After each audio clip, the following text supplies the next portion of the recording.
ಬಳಪ ಹಿಡಿದ ಭಗವಂತ ಇರುತ್ತಾನೆ ನಮ ಸುತ್ತ ಅವತಾರ ನಾನಾ ರೂಪವೋ ನಮ್ಮೆಲ್ಲ ಹಣೆ ಬರಹ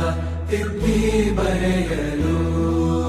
ಕತ್ತಲೆಯಿಂದ ಬಹಂತ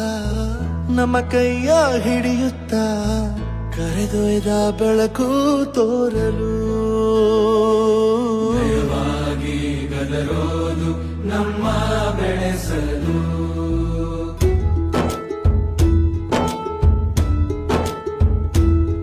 ಭಾಷೆ ಅಮೃತ ಕುಡಿಸೋ ತಾಯಾಗಿ ಭಾಷೆ ಅಮೃತ ಕುಡಿಸೋ ತಾಯಾಗಿ ಭವಿಷ್ಯ ಬರೆವಂತ ತಂದೆ ನೋವಾಗಿ